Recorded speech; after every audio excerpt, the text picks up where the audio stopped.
আমার 1997 সালে আমার স্ত্রীর সাথে আমার বিয়ে হয়েছিল। 1997 সালে কি করতেন আপনি এই সময়টাতে? আমি ওই সময়টায় একজন গাড়ির কন্ডাক্টর ছিলাম, বাস কন্ডাক্টর। বাস কন্ডাক্টর। বিয়েটা কিভাবে হলো, পরিচয় কিভাবে? আমার আব্বা মা করেছে ও, অ্যারেঞ্জ ম্যারেজ। অ্যারেঞ্জমেন্ট। আচ্ছা, জি। তারপর তারপর বিয়ে করার পরে আমার আব্বা মারা বললো যে এখন বউ নেবো না, বউ পরে নেবো, আমরা নিয়ে চলে যাবো। তখন আমি বিয়ে করার পরে আমি যখন তাদের বাড়ি ছেড়ে তাদের হোটেলে খাবার জন্য গেছিলাম, তখন গাড়ি দুর্ঘটনা ঘটে আমার মাথায় 14টা সেলাই পড়ে বিয়ের দিনই। আমার মাথায় 14টা সেলাই পড়ার পরে আমি ঢাকা চলে আসি। তখন আমার আব্বা আমাকে নিয়ে অনেক জায়গায় দৌড়াদৌড়ি করে আমার মাথাটা সম্পূর্ণ আবার পুনরায় ঠিক করে। এই কথা শোনার পরে আমার যে ওয়াইফ যাকে আমি বিয়ে করছিলাম, সে তার চাচার হাত ধরে ঢাকা চলে আসে। আসার পরে তাকে আমার আবার ফেরত দেয়নি। সে 1997 সাল থেকে বিয়ে হওয়ার পরে 1998 সালে 26 আমার একটা ছেলে হয়। আচ্ছা, ওই ছেলেদের নিয়ে আমরা খুব ভালো ছিলাম, খুব ছিল। 2003 সালে 17 জুন 3 মে আমার একটা কন্যা সন্তান হয়। মাশাআল্লাহ। আমরা খুব সুন্দরভাবে জীবনযাপন করতেছিলাম। আমাদের একটা বাড়িও ছিল, আমরা সব ভাই বোন থাকতাম। হয়তো সেই বাড়িটা প্রভাবশালী মহলদের কারণে হয়তো যে কোনো বসাতেই আমাদের এই বাড়িটা আমরা দিয়ে দিই। দিয়ে আমরা এখন অন্য জায়গায় গিয়ে থাকি সব ভাই বোন। আমি সবার বড়, আমরা 5 ভাই 3 বোন, সবার বড় আমি। জি। তারপরে আমার ওখান থেকেই 2018 সালে 30 মে 20 মে 30 রমজান আমার স্ত্রী আমারে না জানায়া আমি যে বাড়িতে ভাড়া থাকতাম সেই বাড়ির ম্যানেজারের সাথে 2017 সাল তার সাথে মনে করি একটা সম্পর্ক করে আর কি। সেটা আমি আপনি কিছুই জানতেন না? আমি কিছুই জানতাম না, আগাগোড়া কিছু জানতেন না? কিছু জানতাম না। আমি গাড়ি বিয়ের চালাতাম। কত বছর পরের ঘটনা এটা?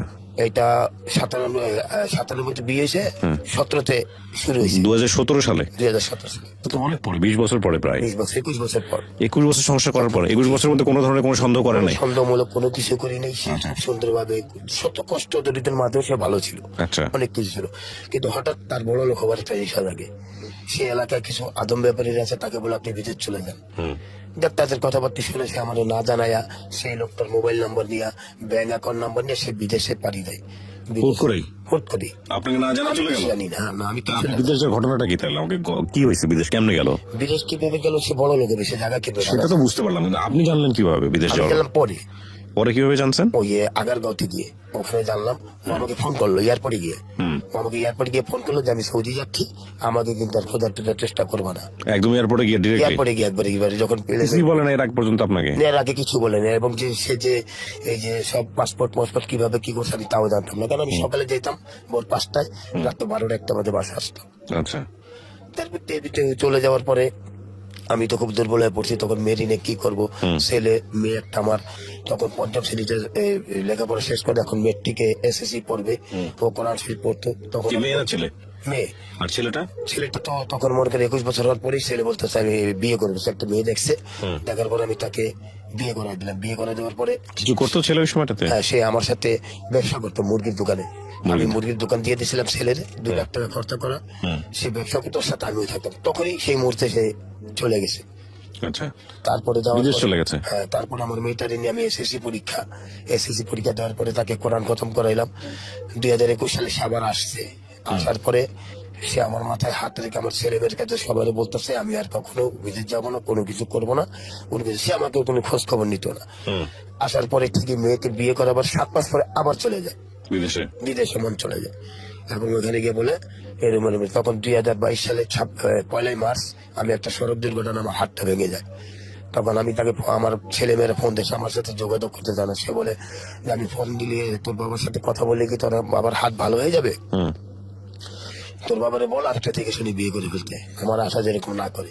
আমি বিদেশ থেকে আসলেও তার সংসারে যাব না। কিন্তু আমি জানতাম না। হঠাৎ একদিন এবার ম্যানেজার বউ বলতেছে যে আপনার ওয়াইফ আমার স্বামীর নাম্বারে ফোন দেয়, আমার স্বামীর সাথে কথা বলে, আমার স্বামীর সাথে তার কিছু সম্পর্ক। সে ইমু নাম্বারে কথা বলে, স্বামী স্ত্রীর মতো ভাব করে। এরকম বলার পরে আমার ভিতরে কোনো সন্দেহ থাকতো না। আপনি মানল ভাবে বলেন। হঠাৎ শুনতে শুনতে পরে শুনি যে সে আমার সংসারে থাকা অবস্থায় তাকে কথা দেয় এবং তার সাথে সে একটা বিবাহে বিবদ্ধতা হয়। হওয়ার পরে সে মনে করেন এই কাজ করার জন্য সে আমার থেকে মুক্তি চাইতেছিল। তখন আপনি বুঝেন কিভাবে এই ঘটনাটা? জি, এই আপনি বললেন যে আপনি আপনার সংসারে থাকা অবস্থায় সে বিয়ের কারণে বিয়েতে লিপিবদ্ধ হয়েছে, এটা ম্যানেজারের ওয়াইফ সে আমারে বলছে। ম্যানেজার ওয়াইফ বলেছে? জি, আপনি প্রমাণ পেয়েছেন আমি কখনো? প্রমাণ পেয়েছি, আমি দেখছি। কিভাবে দেখলেন, কি আমি দেখলেন? কাজী অফিসে গিয়ে দেখছি। আচ্ছা, কাজী অফিসে গিয়ে দেখছি যে আমার নাম জহরুল, আমার যে কাজী অফিসে আপনি কোন কাজী অফিসে বিয়ে করেছেন আপনি জানলেন কিভাবে? আমার ওই মোহাম্মদপুর। এটা আপনি জানেন কিভাবে যে ওই কাজী অফিসে আপনার ওয়াইফ বিয়ে করেছে আমি আরেকজনকে? আমি ওখান থেকে জানতে পারছি একজনের লোকের মাধ্যমে। তার ওই যে লোকটা ছিল বন্ধু ম্যানেজারের, সে বলছে তুমি গিয়ে খবর নিয়ে দেখো, কিন্তু আমার নাম বলবো না। আমি তাকে তখন গেছি, গিয়ে দেখি যে আমার নামে তারই নাম এবং আমার নামের শেষ নামে তারই নাম, সে নাম দিয়েই বিয়ে করছে এবং ওর ভোটার আইডি কার্ড মাইডি কার্ড দিয়ে সবকিছু দিয়েই সে বিদেশ গেছে এবং বিদেশ পাঠানোর মূল উদ্দেশ্য হলো আর, এবং বিদেশে গিয়ে তার মেয়েকে, সেও বিবাহিত পুরুষ, তার 2 মেয়ে 1 ছেলে, তার মেয়েকে বিয়ে করাবার জন্য 2 লক্ষ টাকা দিছে এই ম্যানেজারকে? ম্যানেজারকে, 24,000 টাকা দিয়ে মোবাইল ফোন কিনে দিছে। এখন বিয়ে টিয়ে যে যা কিছু হয়েছে, এখন এই কিছুদিন আগে, মাস 3 আগে সে বাংলাদেশে আসছে। আসার পরে এখন তো ম্যানেজারের বউ তারকে আর পাত্তা দেয় না, ম্যানেজারও পাত্তা দেয় না, এখন সে তার মতো রয়েছে। এখন আমার ছেলে সন্তান আমার কাছে আসে যায়, আমি খুব কষ্ট পাইছি আর কি জিনিসটা। কষ্ট তো পাবেনই আপনি। আপনি জানলেন কিভাবে যে বিয়ে করছে? মানে 7 মাস আপনার আগে যে বিয়েটা করলো, এটা আপনার আমি জানতাম না। স্ত্রী আপনাকে তালাক না দিয়ে বিয়ে করতে পারে? কিভাবে বিয়ে করলো? জানাইলে আপনাকে কিছু? তার কিচ্ছু জানে, সে কথা দিছে, সে তাকে কথা দিছে বিয়ে করবে। যখন পুনরায় মেয়েকে বিয়ে করাইছে, বিয়ে করাবার পরে সে নিজে বিয়ে করছে তাকে, আমার কিছু ডিভোর্স না দিয়া তাকে বলছে যে আমি তাকে ডিভোর্স দিয়ে দেবো, বা তাকে ডিভোর্স কিভাবে দেওয়া হচ্ছে সেটা আমি বাধ্যতা করবো। হুম। তখন মানে আমি আপনার কথা বলছে? আমার কথা বলছে। তখন ওই লোকটাও মনে করেন তার সুবিধা নিছে, টাকা পয়সা আত্মসাৎ করছে, তার সবকিছু নিছে। এখন মনে করেন তার এখন প্রয়োজন নাই, এখন সে তার মতো আসে এবং তাকে নিয়ে অনেক জায়গায় ঘোরাফেরাও করছে এবং তাকে নিয়ে বাসা ভাড়াও নিয়ে রাখছিল। এই আসার পরে তার আত্মীয় স্বজন সব তার টাইনা টুনাই না, মানে ছিন্ন বিচ্ছিন্ন করে তারা আবার তারা নিয়ে গেছে। ওকে, তো আপনি জানার পরে কি করলেন যে আপনার এত বছরের সংসার? এখন আমি কি করবো, আমি তো মনে করেন প্রায় পাগলের মতো হয়ে গেছিলাম। আমি সবারই বলছি এবং তার মারে বলছি, তার মা বলতে তার বাবারে বলছি, সে বলতেছে তুমি বিয়ে করো, আমার মেয়ে ভালো না। তার ফুপুরে বলছি, তার ফুপু বলে তুমি বিয়ে করো, আমরা তোমার সাথে আছি। তার চাচুরে বলছি, তার চাচু বলে তোমার বিয়ে করা লাগলে আমরা যাবো। এবং মেয়ে তার বাবা বলতেছে আমি তোমাকে, যদি তুমি দাঁড়িয়ে বিয়ে করো তাহলে আমি বিয়ে না কাবির নাম আমি সই দেবো। আমার মেয়ে ভালো না, আমার মেয়ের কথা তো আপনি এর আগে আপনার স্বাভাবিক স্ত্রীর সঙ্গে কথা বলেন না যে তুমি তাকে বিয়ে করছো কিনা? তো আমার সাথে কথা বলতে ইচ্ছুক না, সেটা আমার কথাই বলবে না? কথাই বলবে না, সে তো আমার ফোনেই ধরবে না, সে আমার সাথে কথাও বলবে না। সে আমার কথা যদি হ্যালো যদি বলি তো মোবাইলটা কেটে দেয়। তারপর সে আমার মোবাইলটা কেটে দেয়, আমার সাথে কথা বলবে না। সে এখন মনে করেন ওই বাড়ি করার নেশা ছিল, ছেলেরে বড় লোক করে দিব, ছেলেরে দোকান করে দিবে। এখন ছেলেরও কিছু করতে পারে নাই, মেয়েটারে বিয়ে দিছি, মেয়ের ঘরে একটা মেয়ে হয়েছে মাশাল্লাহ, মেয়ের বয়স 14 মাস, নাতির বয়স। আর ছেলের ঘরে যে একটা মেয়ে হয়েছে তার বয়স 15 বছর চলতেছে। এখন তারা তাদের সংসার নিয়ে ব্যস্ত, তারা তার সংসার নিয়ে, ছেলে সংসার নিয়ে ছেলে ব্যস্ত, মেয়ের সংসার নিয়ে মেয়ে ব্যস্ত। এখন আমার তারা বিয়ে টিয়ে করাই দিছে, বিগত 7 মাস হলো বিয়ে করে আমার সংসার ধরে দিছে। আমি পেশায় একজন গাড়ি চালক, ড্রাইভার। আপনি এখনো গাড়ি চালাই এখন যাচ্ছেন? আমি গাড়ি চালাই। কত বছর ধরে গাড়ি চালান? আমি 1986 সাল থেকে পরিবহন সেক্টরে ছিলাম, হেল্পারি করছি, কন্ডাক্টারি করছি। আমার 39 বছর বয়স হয়ে গেছে পরিবহন নিয়ে এখন পর্যন্ত। আমি গাড়ি চালাচ্ছি প্রায় 27 বছর হয়ে গেছে। এর ভিতরে আমি বহুত হেল্পারি কন্ডাক্টারি সবকিছু করছি, আমি টেকনিশিয়ানে না। ওই বাস চালাই, এখন ওই বাস জগতে আছি, বাসের ভিতরেই থাকি, এখন বাসায় নিয়ে থাকি। তো এই যে হুট করে যখন শুনলেন যে আপনার ওয়াইফ বিয়ে করে ফেলছে অন্য কাউকে, তখন কেমন লাগছে আপনার এটা শোনার পর? আমার কাছে ভাই খুবই খারাপ লাগছে। আমি তখনও বিশ্বাস করতে পারিনি যে সে বিয়ে করতে পারে না। আমি থাকা অবস্থা কেন নেব, বলতেছে তুমি গিয়ে থাকো, তোমার নামই তো নাই, তোমার যে নাম সে নাম ওরে দিছে, ওর নাম আর তোমার নাম একই নাম, তোমার নামের শেষে যেই নাম ওর নাম ওই একই নাম, ওই নাম দিয়ে তাদের এই করে বিয়ে করছে এবং তার সব কিছু সে হাতায় নিকি। তখন আমি বিষয়, তখন তার ম্যানেজারের ওয়াইফ এবং আমি নিজে মিল্লা যখন আমরা প্রমাণ পাইছি, তখন আমরা আমি তখন সেই মুহূর্তে শোনার পর থেকেই আমার ছেলের বললাম, বাবা তুমি এখন কি করবো, তোমার মার সাথে জিজ্ঞাসা করো। আমার বোন জিজ্ঞাসা করছে, আমার ছেলে জিজ্ঞাসা করছে, আমার মেয়ের জামাতা জিজ্ঞাসা করছে, আমার মেয়ে জিজ্ঞাসা করছে। তারপরও সে কোনোটাই মানতে ইচ্ছুক না, সে বিয়ে দিয়ে দোষ আমার সংসার আসবে না। তখন আমার ছেলেরা নির্ভয় হয়ে বলছে তুমি কেউ বের করো। তখন আমি বাধ্যতামূলক ভাবে সরাসরি কোর্টে গিয়ে তাকে তালাক দিই, ডিভোর্স দিয়ে কোর্টের থেকে কাগজপত্র নেই এবং কাজী সাহেবের মাধ্যমে তাকে তবা করে তালাক দেওয়া হয় এবং এবং আরেক জায়গায় সমাজের একজন গণ্যমান্যদের মাধ্যমে তাকে সব বলা হয় এবং তার কাগজ বরিশাল জেলাতেও পাঠানো হয় এবং তার বাবার বাড়িতেও পাঠানো হয় এবং ওমানে যেখানে থাকতো সেখানেও পাঠানো হয়। সে পুরোটাই গ্রহণ করেনি, কাগজগুলি সব ফিরে চলে আসছিল। ওই কাগজগুলি নিয়েই আপনি তৃতীয় মানে আপনি আপনি আপনি যাকে বিয়ে করলেন এরপরে সেকেন্ড ওয়াইফ আপনার নাকি third wife? Second wife. Second wife. ওনার কি অবস্থা? ওনাকে আগে বিবাহ অবস্থায় ওনার আগে একটা বিয়ে হয়েছিল, স্বামী ভালো ছিল না বিদায় নেশা করতে থেকে চলে গেছে। ওনার বয়স বর্তমানে 30 বছর। উনি কোনো সন্তান ওনার নাই। আপনার বয়স কত? আমার বয়স 49 বছর। তো উনি এই অবস্থায় আপনাকে বিয়ে এই করেছেন? অবস্থা সব জানে, সব জেনে শুনে বিয়ে সব করেছেন? জেনে শুনে যে আমার ছেলে আছে, মেয়ে আছে, নাতি আছে, আমার মা গেছে, আমার ভাই গেছে, সবাই যার মাধ্যমে গরিব পরিবারের সন্তান, বিয়ে হয় না, বয়স হয়ে গেছে, মানে এমন ধরনের কথা বলছে। তখন তার বাবা মা আমার বাসায় আসছে, দেখছে, জানছে, শুনছে, তারপর আমার বিয়ে হয়েছে। এবং বিয়েটা আমার সবার আত্মীয় স্বজনের মাধ্যমে হয়েছে। আমার ভাই বোন, আমার ছেলে মেয়ে সবার অনুমতি ক্রমে বিয়েটা হয়েছে। এবং যে আমার সেকেন্ড ওয়াইফের বাবা মা, তারা এসে আমার ছেলে মেয়ের জিজ্ঞাসাও করছে, তারা বলছে আমরা অনুমতি দিচ্ছি, আমার বাবা বিয়ে করুক। আমি 5-6 জন নিয়ে আল্লাহ কালাম পাঠ করে তাহলে চট্টগ্রাম এলাকার থেকে বিয়ে করে নিয়ে আসছি। এখন আপনি ভালো আছেন? জি আলহামদুলিল্লাহ, আপনাদের দরবারটাতে এখন আমি খুব ভালো আছি। এবং সে আমাকে খুব সুখে রাখার চেষ্টা করে এবং আমার সর্বক্ষণই খেয়াল রাখে। তো আপনি এই গল্পটা কেন বললেন রেডিওতে আমাদের এই লাখ লাখ মানুষের সামনে? যে গল্পটা বলার উদ্দেশ্য হলো এটাই যে দেখেন, আমি একজন যারা এত মনে করেন ভালোবাসা দিয়া এত কষ্ট করে রিক্সা চালায়, দিন মজুরি করে, লেবারগিরি করে খাওয়াবার পরেও যদি মনে করেন সে যদি আমার কষ্টটা বুঝলো না, এই কষ্টটা বলার জন্য আর কি শুধু আপনাদের এই প্রোগ্রামটা আমার ভালো লাগে, শুনি বিদায়। এবং আপনাদের উপস্থাপনাদের যারা করেন আমার খুব, আমি প্রতিদিন রাত্রে এটা শুনি, শোনার পর আমার ভালো লাগার পরেই আমি আপনাদের এখানে এই গল্পটা বলতে চাচ্ছি। এটা কোনো হিংসা বা কোনো কিছু আপনি তাকে মন থেকে মাফ করতে পারছেন আপনার স্ত্রী? না, আমার স্ত্রীকে আমি এখনো মন থেকে মাফ করতে পারিনি। এখন তার কথা মনে হলে আপনার কেমন লাগে? না, আমি তার কথা মনে হইলেও কি আমি শুধু উপর আল্লাহর কাছে শুধু একটা কথাই প্রার্থনা করছি, যদি আমার আমল নামার ভিতরে যদি এতটুকু যারা পরিমাণ নেক থাকে, আমার নেকের বিনিময় হইলো আমার এই পৃথিবীর বুক থেকে তার পতন না দেখা পর্যন্ত আমাকে তুমি কবরে নিও না, এটা আল্লাহর কাছে আমি প্রার্থনা ইটস কল্ড রিভেঞ্জ। এটাকে বলে রিভেঞ্জ। এবং ভয়ঙ্কর রকম ভাবে হিংসা, ভয়ঙ্কর রকম ভাবে ক্রোধ এবং ক্ষোভের জন্ম হয়। এডিট, আমি আপনার সাথে একমত। হ্যাঁ, বুঝতে পারছি। কিন্তু এই জায়গাটা থেকেও আপনার বের হয়ে আসতে হবে। জি। এটা থেকেও বের হয়ে আসা উচিত। কারণটা হচ্ছে এইটুকু আছে মানে হচ্ছে তার প্রতি আপনার কোনো না কোনো ফিলিংস এখন পর্যন্ত আছে। যখন একটা মানুষের প্রতি এগুলো কিছুই থাকে না, না থাকে ক্ষোভ, না থাকে ঘেন্না, না থাকে রাগ, না থাকে কোনো আবেগ, তখন সে জিরো। তখন ওই মানুষটা ওই মানুষের অন্তরে জিরো। সেই স্টেজে যাইতে আপনার সময় লাগবে। আপনার এই ঘটনাটা ঘটেছে কতদিন হলো? এটা 2018 সালের থেকে। 2018 সালে। তার মানে তো প্রায় 6 বছর ধরে এখনো আপনার তার প্রতি এখনো ক্ষোভ আছে? ক্ষোভ বলতে কি, যখন আমি মনে করেন ছেলে সন্তানের সে কি ভালো আছে? সে কোথায় থাকে, কি করে? সে এখন ভালো নেই। সে যার জন্য যে কিছু করছিল সে এখন মোহাম্মদপুরে অবস্থানই, তার বাবা মার বাড়িতেই থাকে, ওখানে অবস্থিত থাকে। ছেলে মেয়েরা যায়, তার সাথে দেখা করে, হয়তো মা তার সাথে তো দেখা না করে পারবে না। এখন সে তার বাবা মার বাড়িতেই থাকে, ওখানেই পরের আসে। সম্পর্কে চিটিং ব্যাপারটা খুব ডেঞ্জারাস জিনিস। এই চিটিং ব্যাপারটার পরিধি অনেক বড় এবং আমাদের সমাজে, আমাদের কমিউনিটিতে এখন এগুলা এত বেশি, এত অহরহ, এত ভয়ঙ্কর। দুটো জিনিস মাথায় রাখা উচিত। চিটিং লেভেলটা আসলে কি, মানে আমি বলছি না হাজবেন্ডের পক্ষ থেকে, আমি বলছি ওয়াইফের পক্ষ থেকে।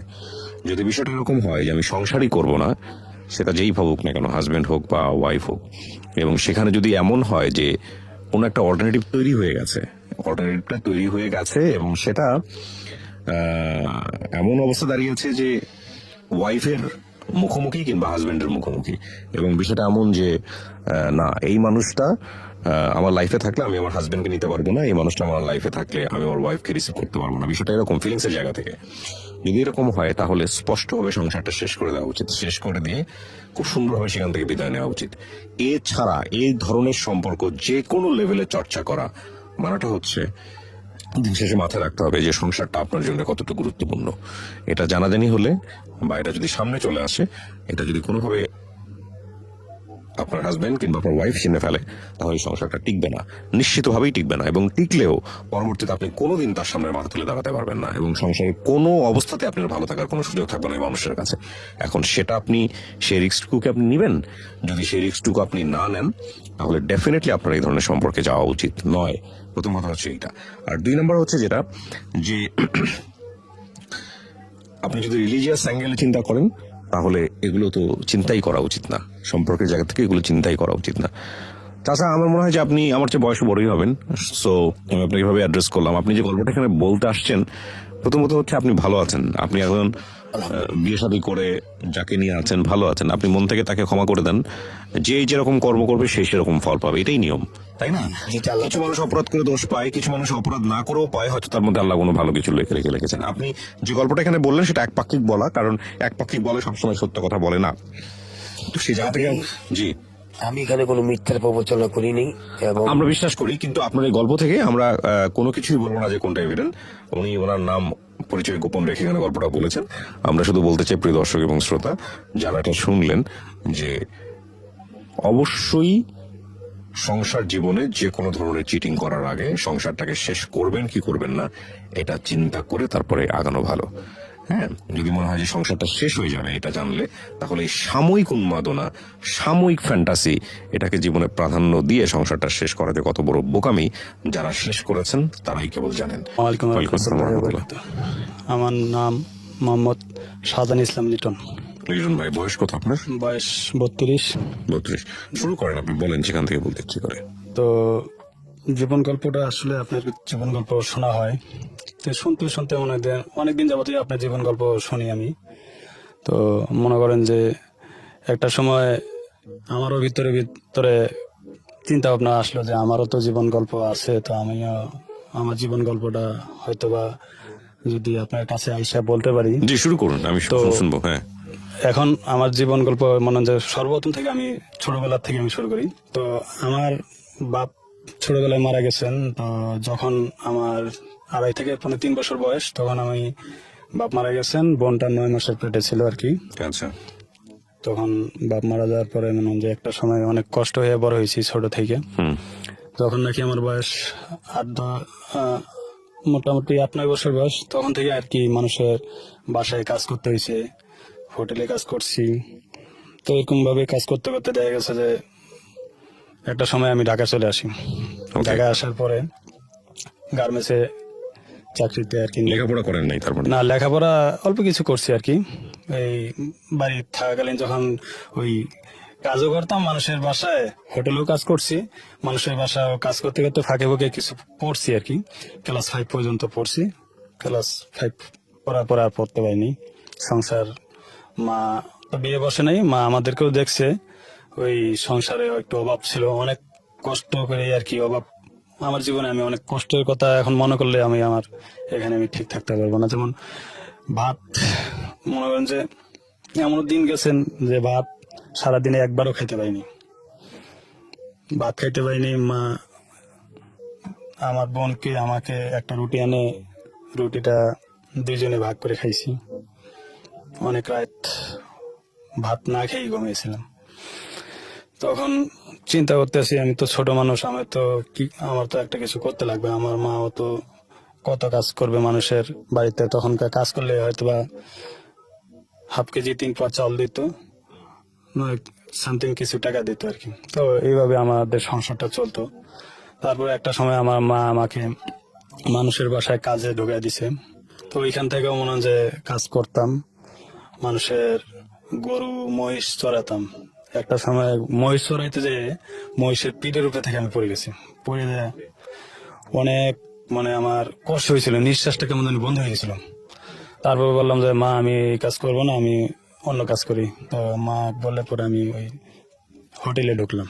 হোটেলে ঢুকে হোটেলে মনে হয় যে পানি আগা দিচ্ছি, প্লেট এগুলো ধোয়া পালা করি। তারপরে হোটেলেও করলাম অনেকদিন, করার পরে দেখি আমাদের এলাকা থেকে অনেকে ঢাকা শহরে আসছেন, ঢাকায়। পরে আমিও ঢাকায় চলে আসছি। ঢাকায় এসে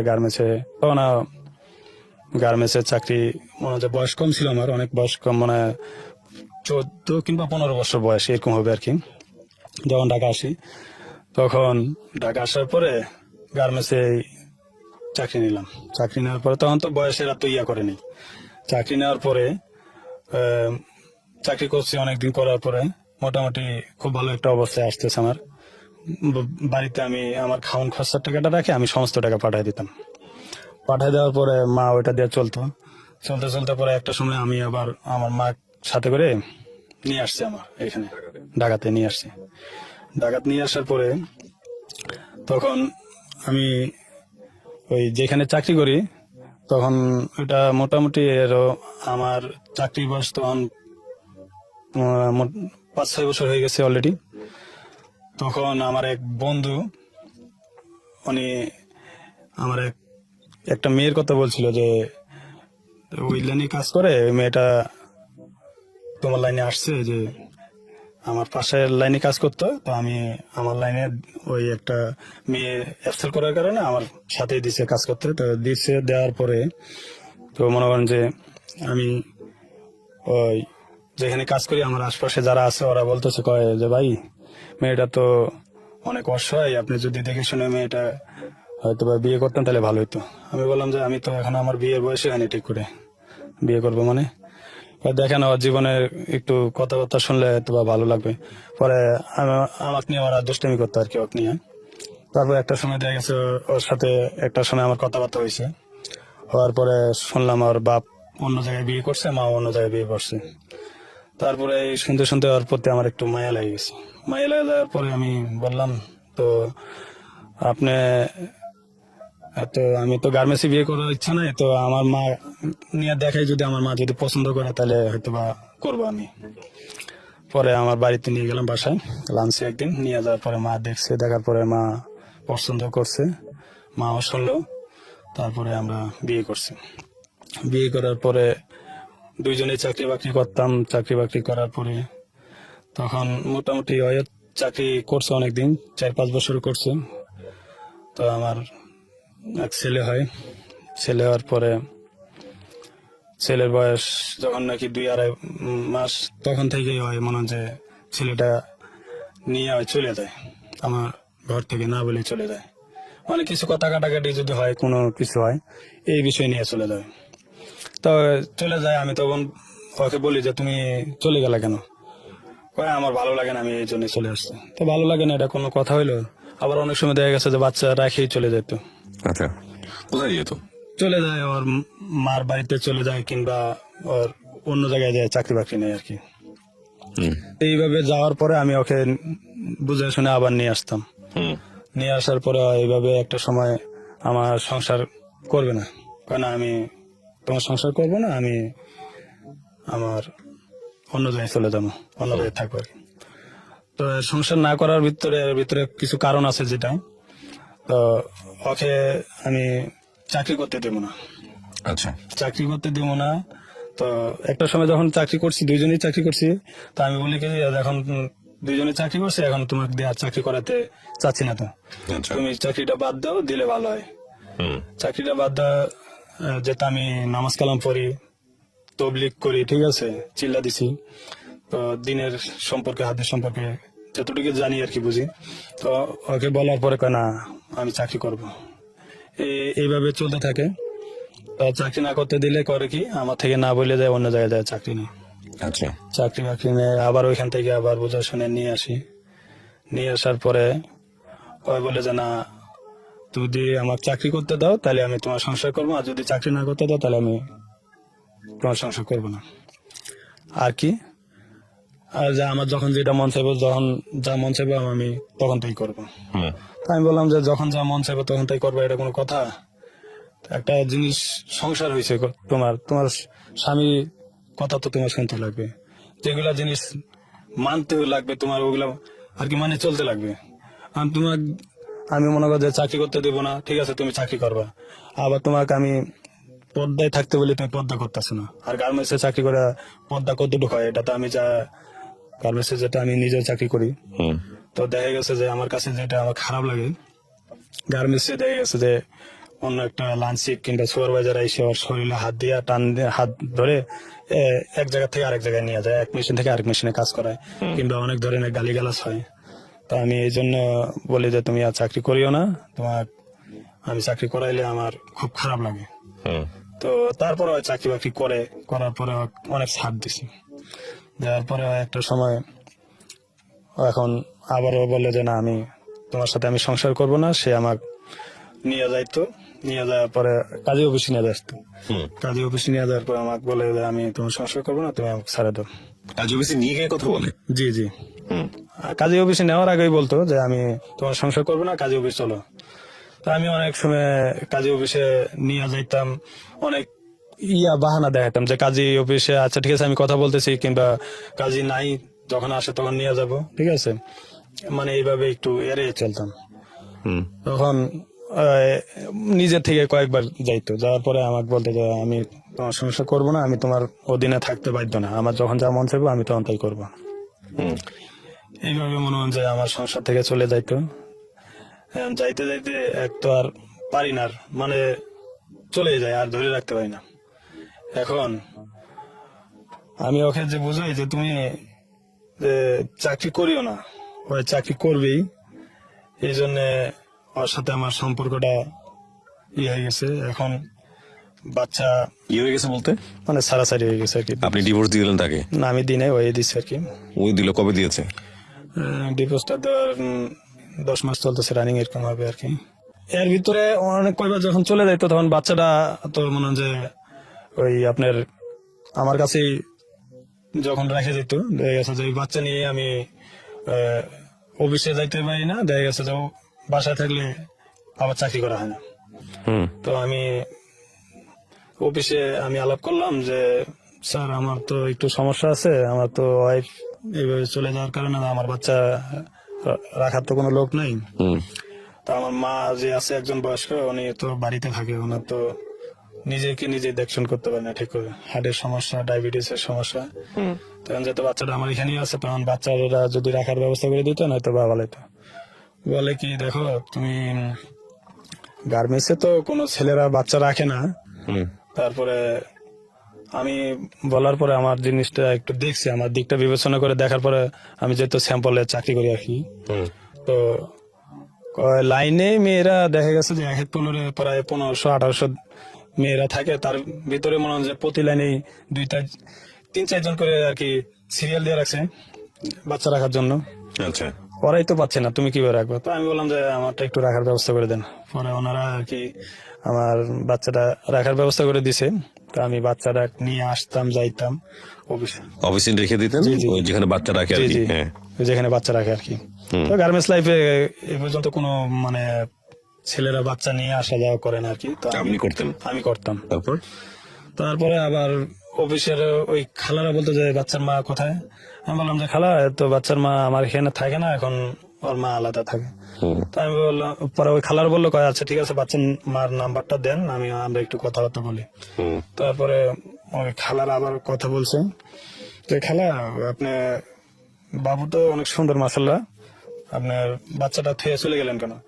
কয় আমি চলে গেছে, আমার চাকরি করতে দেয় না। কয় ঠিক আছে তাহলে আপনি করেন, আপনি আইসা করেন, আপনার স্বামী যেখানে চাকরি করে ওইখানে আইসা আপনি চাকরি করেন, বাচ্চা আমরা রাখবো, আমরা দেখবো। পরে কি করলো, আবার আসছে, হুম আইসা ওই সময় আবার চাকরি করলাম। মা সাইরেক করার পরে আমি বললাম যে মা খুব অসুস্থ, তুমি যদি বাড়িতে চলে যাও তো মাকে দেখতে পারবা, সামনে রমজান মাস, রমজান মাসে তুমিও বাসায় থাকতে পারলা, মাকে একটু দেখশন করা হবে। এর ভিতরে অনেক বুঝে শুনে বাড়িতে পাঠাইলাম। বাড়িতে পাঠানোর পরে তো বাড়িতে যাওয়ার পরে মার সাথে খালি ঝগড়া, এটা নিয়ে ওইটা নিয়ে, এই নিয়ে সেই নিয়ে খালি ঝগড়া। তারপরে বাড়িতে থাকলো না, ঈদে গেলাম, ঈদে আবার আমার সাথে নিয়ে আসলাম। হুম নিয়ে যাওয়ার পরে নিয়ে আসলাম ঢাকা, নিয়ে আসার পরে উনি বলতেছে যে চাকরি করবে। আমি বললাম যে তুমি আবার চাকরি করার জন্য করতেছো? হ্যাঁ, টাকা পয়সা থাকে কি করবো, পয়সা থাকলে লস না, তো আবার চাকরি নিবে। তো আবার চাকরি দিব না, বুঝে শুনে আবারও মনে হয় যে বাড়িতে নিয়ে যাওয়ার করলাম। এখন বাড়িতে যাইয়া বলতেছে ঠিক আছে বাড়িতে থাকবো। তো আমি আমার যে ঘর, ওই ঘরের দরজা আলাদা করে দিবে তুমি, আচ্ছা মানে এক ঘর দিয়েই দরজা মানে ঢুইকা আরেক ঘরে যাইতে হয়। দরজা একটাই ছিল, তো বলতেছে দরজা তুমি আলাদা যদি করে দাও তাহলে আমি বাড়িতে থাকবো। আমি বললাম যে এটা কোনো কথা হইলো? আমি বাড়িতে থাকবো না, তুমি থাকবা, মা থাকবে আর বাচ্চা থাকবে, একটা ঘরের দরজা, তোমার ঘর আলাদা, এক ঘর মানে এক দরজা দিয়ে ঢুকবা, ঢুকে তোমার ঘরে তুমি চলে যাবা। কয় না এইভাবে হবে না, আমার তুমি যদি দরজা আলাদা করে দাও তাহলে আমি বাড়িতে থাকবো, নাহলে বাড়িতে থাকবো না। এই নিয়ে আবার আমার সাথে উল্টাপাল্টা নিয়ে লাগছে। লাগার পরে এখন ওই বলে যে না, যদি দরজা আলাদা করে দাও তাহলে আমি বাড়ি থাকবো, নাহলে থাকবো না। এই নিয়ে মনে হয় যে আমার সাথে ওই রাগারাগি করে আইসেই মনে হয় যে আমার সাথে সম্পর্ক সারাসারি করে নিছে। এখন আমার সাথে সারাসারি করার পরে বাচ্চা ওর কাছে ছিল কিছুদিন আগে চলে যাওয়ার পরে, এখন বাচ্চা আমাকে দিয়ে এখন সে আর কি বিদেশ চলে গেছে। বিদেশ চলে যাওয়ার 1 মাস হয়ে গেছে আর কি। এখন বিদেশে আছে। বাচ্চাটা কোথায়? বাচ্চাটা আছে আমার কাছে আছে। বাচ্চাটা কিছু নাই নাই, তাই তো? বাচ্চা আছে আমার কাছে। বাচ্চার বয়স কত? বাচ্চার বয়স 3 বছর 3 মাস। ও মাকে মিস করে না? বাচ্চার মা তো মিস করে না তেমন একটা, তো ও তো বুঝেই না আসলে। বুঝেই না তেমন একটা আর কি। 3 বছর বয়সের বাচ্চা তো বুঝেই না। তো আমি এই যে বাড়িতে বাচ্চার মা মিস করে না বাচ্চাকে? কল টল দেয় না? কল বলতে গেলে কি ঈদে একবার কল দিছিল, তখন আমি বললাম যে তুমি তো দেশের বাইরেই আছো, তাহলে আর কল দিয়ে কি বলবা। তো বাচ্চা কেমন আছে? আমাকে বাচ্চা আছে আলহামদুলিল্লাহ ভালো আছে।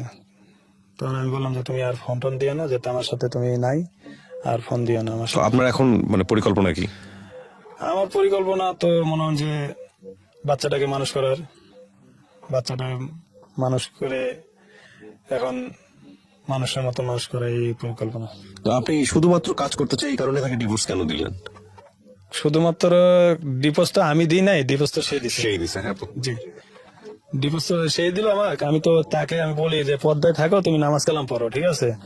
সে পর্দায় থাকবে না, তার অধীনে সে চলবে, যখন যা মন চায় তখন তাই করবে আর কি। এখন তো আমি এভাবে চলতে দিতে পারি না, যেহেতু আমি নামাজ কালাম পড়ি, হ্যাঁ, তবলিগ করছি, এবং কি তবলিগে তাকে মাস্টার জামাতো নিয়ে গেছিলাম। আপনাকে ধন্যবাদ। এখানে দুটো বিষয় জড়িত। একটা হচ্ছে যে দুজন মানুষ দুজন ফিলোসফির হয়, দুজন মানুষ দুটো দর্শনের হয়, দুজন মানুষ দুটো এথিক্স মেনটেন করে, এবং দুটো এথিক্স মেনটেন করার পরে দুজনের যদি সেই দুইটা এথিক্স এর উপরে রেসপেক্ট না থাকে, তাহলে ডেফিনেটলি সেখানে সংসার হবে না। এখানে ধর্মীয় বিষয়টাকে আপনারা দেখতে পারেন যে তার যে ইচ্ছাটা, সেটাই হয়তো বা আমাদের মোস্ট মানে জনসাধারণের সেটাই হয়তো ইচ্ছা, কিন্তু আমি আসলে এই জিনিসটাকে আরেকটু অন্যভাবে দেখার চেষ্টা করছি। এখানে দুটো থট। একটা হচ্ছে যে ইনি একভাবে জীবনযাপন করতে চান, উনি তার স্ত্রীকেও সেই রাস্তাতে নিয়ে আসতে চান, ওনার স্ত্রী সেটাতে যাবে না। এখন ইনি যদি সেটা একসেপ্ট না করেন, তাহলে ডেফিনেটলি সংসার সম্ভব না। তো ওনার জায়গা থেকে উনি হয়তো আরো চেষ্টা করতেন ওনার স্ত্রীকে বোঝানোর জন্য, কিন্তু সেই সুযোগটা ওনার স্ত্রী দেন নাই, ওনার স্ত্রী তাকে ডিভোর্স দিয়ে দিয়েছেন। এখানে আমি জি এখানে মনে হয় যে কি বলবো, অনেক দিন যাবতে একবার না, মোটামুটি প্রায় 15 থেকে 20 বার গেছে আমার সংসার থেকে চলে যেত। আপনি কি, উনি যদি ডিভোর্স না দিত, আপনি কি চেষ্টা করতেন আরো তাকে বোঝানোর জন্য? না, হ্যাঁ হ্যাঁ অবশ্যই করতাম। আমি তো এই পর্যন্ত না হলো 15-20 বার তাকে আমি নিয়ে আসছি। ডিভোর্সের পরে? না না, ডিভোর্সের পরে না, মানে ডিভোর্সের ডিভোর্সের আগে? আগে, মানে চলে যেত অন্য জায়গায় যায়, চাকরি বাকরি নিত, ঠিক আছে। চাকরি নেওয়ার পরে ওইখান থেকে বুঝে শুনে নিয়ে আসতাম, তা ওর বাড়িতে চলে যাইতো আর কি। এগুলো এখন আমাদের বর্তমান সমাজের অনেক বড় একটা সমস্যা। আপনাকে অনেক ধন্যবাদ। আসলে এগুলো নিয়ে জাজমেন্টাল কোনো বক্তব্য দেওয়াটা আমার ইচ্ছা না। তবে একটা জিনিস যে আসলে এখানে শিক্ষণীয় বিষয়টা কি, একটা হচ্ছে যে আপনার স্ত্রী তার জায়গা থেকে তিনি যদি থাকতে না চান, তিনি এক অর্থে সঠিক সিদ্ধান্ত নিয়েছেন, ঠিক আছে। তিনি থাকতে চান না, তিনি চলে গেছেন, এবং আমার মনে হয় সেটা আপনার জন্য ভালো হয়েছে। আপনি গল্পটা কেন আজকে রেডিওতে বললেন? রেডিওতে আজকে বলার উদ্দেশ্য এটাই যে এটা আমার লাইফে, আমি জীবনে যে বড় ধাক্কা খাইছি, আমি এই ধাক্কাটা আমি যে কিভাবে কাটিয়ে উঠছি। আপনার এই যে ধর্মীয় ভাবে যে আপনার যে চিন্তাধারাটা, এটা কি বিয়ের আগে ছিল নাকি বিয়ের পরে? এটা বিয়ের আগে থেকে আমি নামাজ কালাম পড়তাম, কিন্তু বিয়ের পরে বড়টা চেঞ্জ বিয়ের হয়েছে। পরে মনে যায় দেখা গেছে যে একটা সময় দেখা গেছে বন্ধু বান্ধব নিয়ে বাড়িতে ঘরে আসতো, আড্ডা হয়তো বা দিতাম, তেমন কিছু আমার মনে কাছে হতো না। মনে হইতো না। তখন নাকি আমি তবলিগে গেলাম, তবলিগে চিল্লা দিলাম, তারপরে মাকে নিয়ে গেছি মাস্টার জামাতে, ওকেও নিয়ে গেলাম। তখন আস্তে আস্তে আমার জিনিসটা আমার ভিতরে আসছে, আসার পরে মনে যায় যে পাঞ্জাবি পায়জামা পড়তেছি। বুঝতে পেরেছি আপনার এই চেঞ্জেস গুলো উনি হয়তো একসেপ্ট করতে পারেননি। প্রিয় দর্শক এবং শ্রোতা, আমাদের গল্পটা আসলে এখানে মূল জায়গাটাই হচ্ছে একটা জায়গাটা যে চেঞ্জেস, দুটো মানুষ, দুটো দর্শনের মানুষ যদি একসঙ্গে থাকেন, এবং সেই চেঞ্জেস গুলো যদি দুই জায়গা থেকে মিউচুয়াল রেসপেক্টের মধ্যে না থাকে, তাহলে সেখানে একসঙ্গে থাকা খুব। এর ভিতরে অনেক কয়বার যখন চলে যাইতো, তখন বাচ্চাটা তো মনে হয় যে ওই আপনার আমার কাছেই যখন রেখে যেত, দেখা গেছে যে বাচ্চা নিয়ে আমি অফিসে যাইতে পারি না, দেখা গেছে যে বাসায় থাকলে আবার চাকরি করা হয় না। তো আমি অফিসে আমি আলাপ করলাম যে স্যার আমার তো একটু সমস্যা আছে, আমার তো ওয়াইফ এইভাবে চলে যাওয়ার কারণে আমার বাচ্চা রাখার তো কোনো লোক নেই। হুম তো আমার মা যে আছে একজন বয়স্ক, উনি তো বাড়িতে থাকে, ওনার তো নিজেকে নিজে দেখশন করতে পারে না ঠিক করে, হার্টের সমস্যা, ডায়াবেটিসের সমস্যা। তখন যাতে বাচ্চাটা আমার এখানেই আছে, তখন বাচ্চারা যদি রাখার ব্যবস্থা করে দিত না তো ভালো হতো। বলে কি দেখো তুমি গার্মেন্টসে তো কোনো ছেলেরা বাচ্চা রাখে না। হুম তারপরে আমি বলার পরে আমার জিনিসটা একটু দেখছি, আমার দিকটা বিবেচনা করে দেখার পরে আমি যেহেতু স্যাম্পলে চাকরি করি আর কি, হুম তো লাইনে মেয়েরা দেখা গেছে যে এক এক পনেরো প্রায় 1500-1800 মেয়েরা থাকে, তার ভিতরে মনে হয় যে প্রতি লাইনেই 2-3-4 জন করে আর কি সিরিয়াল দিয়ে রাখছে বাচ্চা রাখার জন্য। আচ্ছা ওরাই তো পাচ্ছে না, তুমি কিভাবে রাখবে? তো আমি বললাম যে আমারটা একটু রাখার ব্যবস্থা করে দেন। পরে ওনারা আর কি আমার বাচ্চাটা রাখার ব্যবস্থা করে দিছে। তো আমি বাচ্চাটা নিয়ে আসতাম, যাইতাম অফিসে, অফিসে রেখে দিতেন জি, জি। ওই যেখানে বাচ্চা রাখে আর জি কি জি, হ্যাঁ যেখানে বাচ্চা রাখে আর কি। তো গার্মেন্টস লাইফে এ পর্যন্ত কোনো মানে ছেলেরা বাচ্চা নিয়ে আসা যাওয়া করে না আর কি, তো আপনি করতেন আমি করতাম। তারপর তারপরে আবার অফিসের ওই খালারা বলতো যে বাচ্চার মা কোথায়? আমি বললাম যে খালা তো বাচ্চার মা আমার এখানে থাকে না, এখন ওর মা আলাদা থাকে। হুম তো আমি বললাম, পরে ওই খালার বললো কয় আচ্ছা ঠিক আছে বাচ্চার মার নাম্বারটা দেন, আমরা একটু কথাবার্তা বলি। হুম তারপরে ওই খালার আবার কথা বলছে যে খালা আপনি বাবু তো অনেক সুন্দর মাশাল্লাহ, আপনার বাচ্চাটা থুয়ে চলে গেলেন কেন? কয় আমি চলে গেছি, আমার চাকরি করতে দেয় না। কয় ঠিক আছে তাহলে আপনি ইয়া করেন, আপনি আইসা করেন, আপনার স্বামী যেখানে চাকরি করে ওইখানে আইসা আপনি চাকরি করেন, বাচ্চা আমরা রাখবো, আমরা দেখবো। পরে কি করলো আবার আসছে, হুম আইসা ওই সব আবার চাকরি করলাম। মা চাকরি করার পরে আমি বললাম যে মা খুব অসুস্থ, তুমি যদি বাড়িতে চলে যাও তো মাকে দেখতে পারবা, সামনে রমজান মাসে তুমিও বাসায় থাকতে পারলা, মাকে একটু দেখশন করা হবে। এর ভিতরে অনেক বুঝে শুনে বাড়িতে পাঠাইলাম। বাড়িতে পাঠানোর পরে তো বাড়িতে যাওয়ার পরে মার সাথে খালি ঝগড়া, এইটা নিয়ে ওইটা নিয়ে, এই নিয়ে সেই নিয়ে খালি ঝগড়া। তারপরে বাড়িতে থাকলো না, ঈদে গেলাম, ঈদে আবার আমার সাথে নিয়ে আসলাম। হুম নিয়ে আসলাম ঢাকা, নিয়ে আসার পরে উনি বলতেছে যে চাকরি করবে। আমি বললাম যে তুমি আবারও চাকরি করার জন্য ইয়ে করতেছ? কয়, হ্যাঁ, টাকা পয়সা থেকে কি করবো, পয়সা থাকলে লস না, তো আবারও চাকরি নিবে। তো আবার চাকরি দিব না, বুঝে শুনে আবারও মনে হয় যে বাড়িতে নিয়ে যাওয়ার ইয়ে করলাম।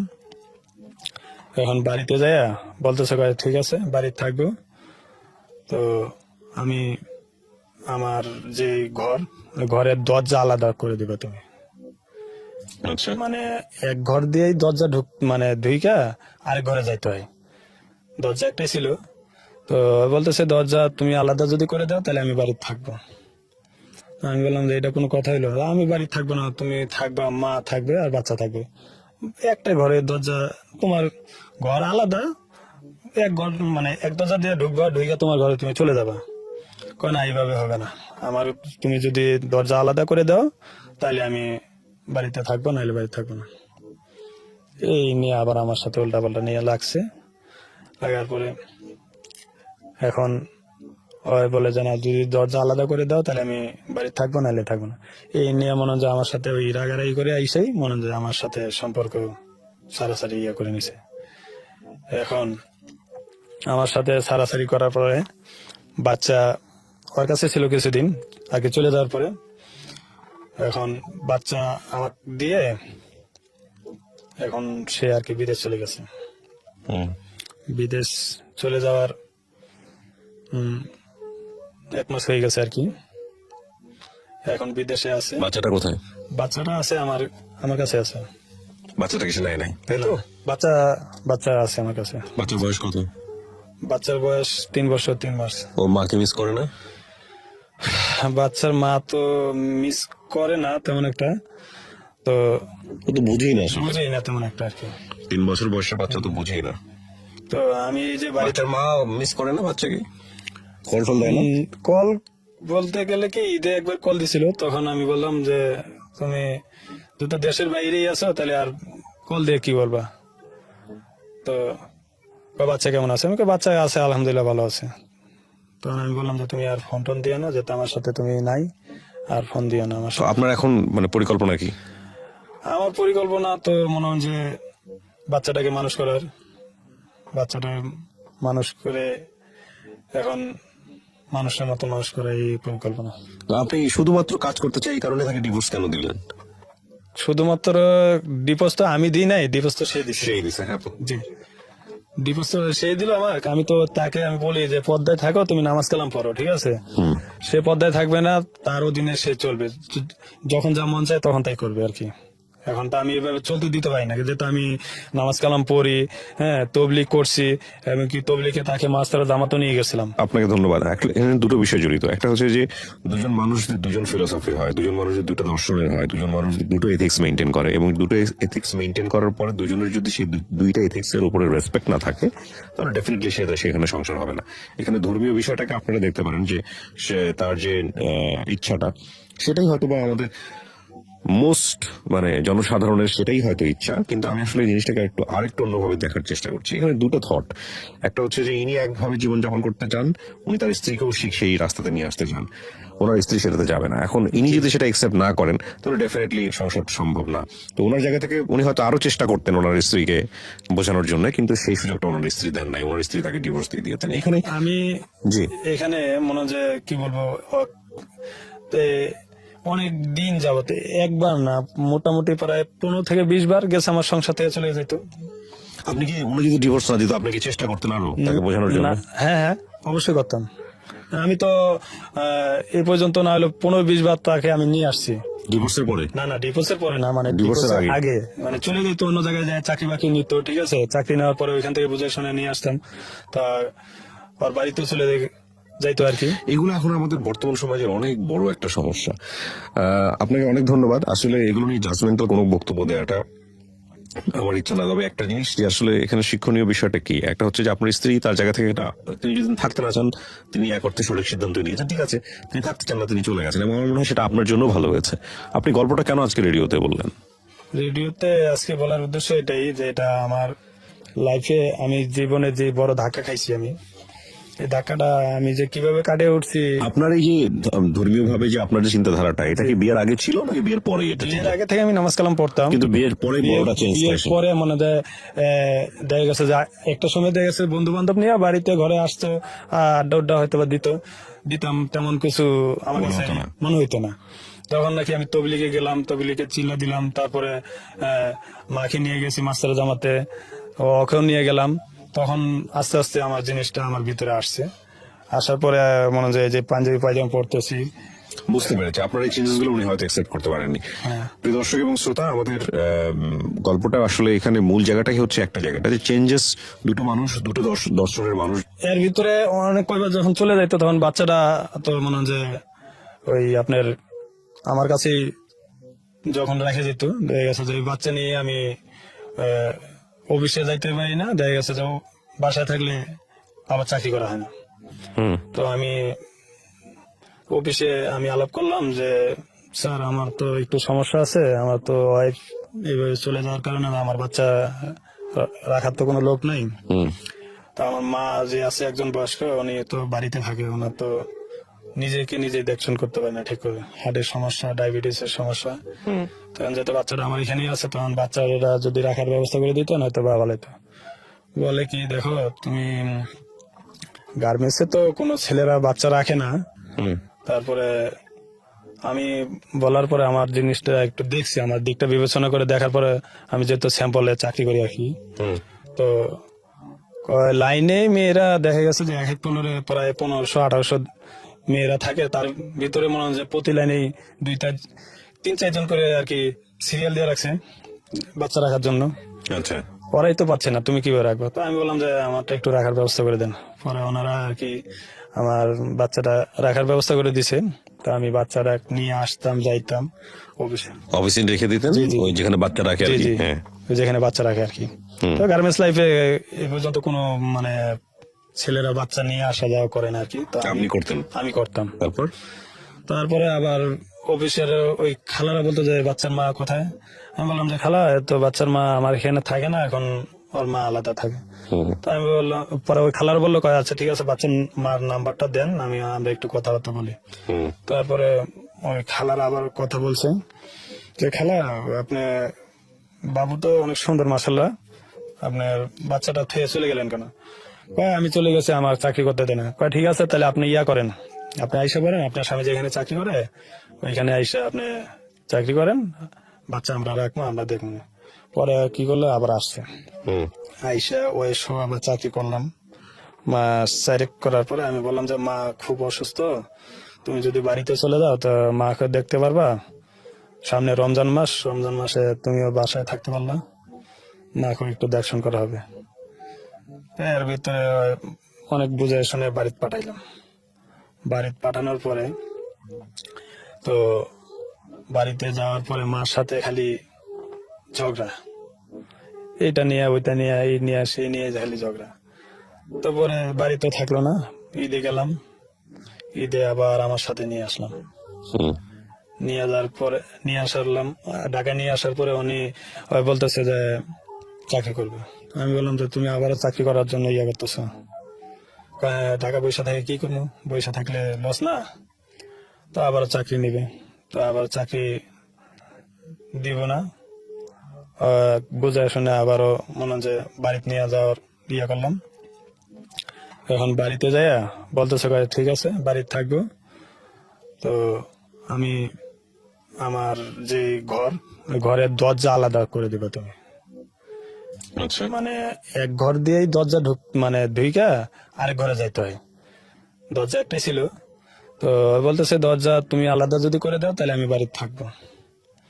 আমি বললাম যে এটা কোনো কথা হইলো, আমি বাড়িতে থাকবো না, তুমি থাকবা, মা থাকবে আর বাচ্চা থাকবে, একটা ঘরের দরজা, তোমার ঘর আলাদা, এক ঘর মানে এক দরজা দিয়ে ঢুকবা, ঢুকে তোমার ঘরে তুমি চলে যাবা। কয় না এইভাবে হবে না, আমার তুমি যদি দরজা আলাদা করে দাও তাহলে আমি বাড়িতে থাকবো, নাহলে বাড়ি থাকবো না। এই নিয়ে আবার আমার সাথে উল্টা পাল্টা নিয়ে লাগছে। লাগার পরে এখন ওই বলে যে না যদি দরজা আলাদা করে দাও তাহলে আমি বাড়ি থাকবো, নাহলে থাকবো না। এই নিয়ে মনে হয় যে আমার সাথে ওই রাগারাগি করে আইসেই মনে হয় যে আমার সাথে সম্পর্ক সারাসারি করে নিছে। এখন আমার সাথে সারাসারি করার পরে বাচ্চা ওর কাছে ছিল কিছুদিন আগে, চলে যাওয়ার পরে এখন বাচ্চা আমার দিয়ে এখন সে আর কি বিদেশ চলে গেছে। হুম। বিদেশ চলে যাওয়ার 1 মাস হয়ে গেছে আর কি, এখন বিদেশে আছে। বাচ্চাটা কোথায়? বাচ্চাটা আছে আমার কাছে আছে। বাচ্চাটা কিছু নাই নাই, তাই তো? বাচ্চা আছে আমার কাছে। বাচ্চার বয়স কত? বাচ্চার বয়স 3 বছর 3 মাস। ও মাকে মিস করে না? বাচ্চার মা তো মিস করে না তেমন একটা, তো ও তো বুঝেই না আসলে। বুঝেই না তেমন একটা আর কি। 3 বছর বয়সের বাচ্চা তো বুঝেই না। তো আমি যে বাড়িতে বাচ্চার মা মিস করে না বাচ্চাকে? কল টল দেয় না? কল বলতে গেলে কি ঈদে একবার কল দিছিল, তখন আমি বললাম যে তুমি তো দেশের বাইরেই আছো, তাহলে আর কল দিয়ে কি বলবা। তো বাচ্চা কেমন আছে, আমি বাচ্চা আছে আলহামদুলিল্লাহ ভালো আছে। তখন আমি বললাম যে তুমি আর ফোন টোন দিও না, যেটা আমার সাথে তুমি নাই, আর ফোন দিও না আমার তো সাথে। আপনার এখন মানে পরিকল্পনা কি? আমার পরিকল্পনা তো মনে হয় যে বাচ্চাটাকে মানুষ করার, বাচ্চাটা মানুষ করে এখন মানুষের মতো মানুষ করা, এই পরিকল্পনা। তো আপনি শুধুমাত্র কাজ করতে চাই এই কারণে তাকে ডিভোর্স কেন দিলেন? শুধুমাত্র ডিভোর্স তো আমি দিই নাই, ডিভোর্স তো সেই দিছে। সেই দিছে, হ্যাঁ। জি, ডিভোর্স তো সেই দিল আমাকে। আমি তো তাকে আমি বলি যে পর্দায় থাকো, তুমি নামাজ কালাম পড়ো, ঠিক আছে। সে পর্দায় থাকবে না, তার অধীনে সে চলবে, যখন যা মন চায় তখন তাই করবে আর কি। এখন তো আমি এভাবে চলতে দিতে পারি না, যেহেতু আমি নামাজ কালাম পড়ি, হ্যাঁ তবলিগ করছি, এবং কি তবলিগে তাকে মাস্টার জামাতো নিয়ে গেছিলাম। আপনাকে ধন্যবাদ। এখানে দুটো বিষয় জড়িত। একটা হচ্ছে যে দুজন মানুষ দুজন ফিলোসফির হয়, দুজন মানুষ দুটো দর্শনের হয়, দুজন মানুষ দুটো এথিক্স মেনটেন করে, এবং দুটো এথিক্স মেনটেন করার পরে দুজনের যদি সেই দুইটা এথিক্স এর উপরে রেসপেক্ট না থাকে তাহলে ডেফিনেটলি সেখানে সংসার হবে না।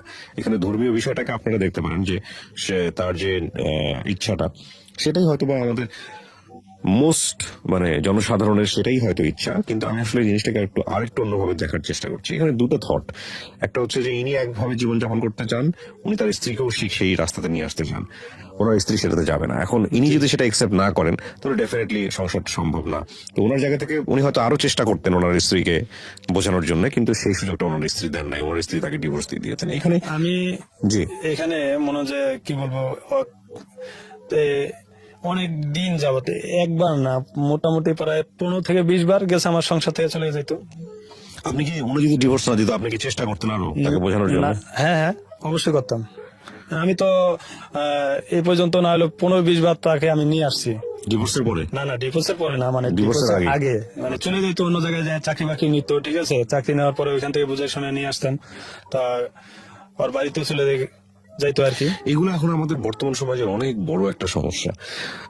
আপনাকে অনেক ধন্যবাদ। আসলে এগুলো নিয়ে জাজমেন্টাল কোনো বক্তব্য দেওয়াটা আমার ইচ্ছা না। তবে একটা জিনিস যে আসলে এখানে শিক্ষণীয় বিষয়টা কি, একটা হচ্ছে যে আপনার স্ত্রী তার জায়গা থেকে তিনি যদি থাকতে না চান, তিনি এক অর্থে সঠিক সিদ্ধান্ত নিয়েছেন, ঠিক আছে, তিনি থাকতে চান না, তিনি চলে গেছেন, এবং আমার মনে হয় সেটা আপনার জন্য ভালো হয়েছে। আপনি গল্পটা কেন আজকে রেডিওতে বললেন? রেডিওতে আজকে বলার উদ্দেশ্য এটাই যে এটা আমার লাইফে আমি জীবনে যে বড় ধাক্কা খাইছি, আমি এই ধাক্কাটা আমি যে কিভাবে কাটিয়ে উঠছি। আপনার এই যে ধর্মীয় ভাবে যে আপনার যে চিন্তাধারাটা, এটা কি বিয়ের আগে ছিল নাকি বিয়ের পরে এটা ছিল? বিয়ের আগে থেকে আমি নামাজ কালাম পড়তাম, কিন্তু বিয়ের পরে বড়টা চেঞ্জ বিয়ের পরে মনে যায় দেখা গেছে যে একটা সময় দেখা গেছে বন্ধু বান্ধব নিয়ে বাড়িতে ঘরে আসতো, আড্ডা উড্ডা হয়তো বা দিতাম, তেমন কিছু আমার কাছে মনে হইতো না। যখন নাকি আমি তবলিগে গেলাম, তবলিগে চিল্লা দিলাম, তারপরে মাকে নিয়ে গেছি মাস্টার জামাতে, ওকেও নিয়ে গেলাম, তখন আস্তে আস্তে আমার জিনিসটা আমার ভিতরে আসছে। আসার পরে মনে যায় যে পাঞ্জাবি পায়জামা পড়তেছি। বুঝতে পেরেছি আপনার এই চেঞ্জেস গুলো উনি হয়তো অ্যাকসেপ্ট করতে পারেননি। প্রিয় দর্শক এবং শ্রোতা, আমাদের গল্পটা আসলে এখানে মূল জায়গাটাই হচ্ছে একটা জায়গাটা যে চেঞ্জেস, দুটো মানুষ, দুটো দর্শনের মানুষ যদি একসঙ্গে থাকেন এবং সেই চেঞ্জেস গুলো যদি দুই জায়গা থেকে মিউচুয়াল রেসপেক্টের মধ্যে না থাকে, তাহলে সেখানে একসঙ্গে থাকা খুব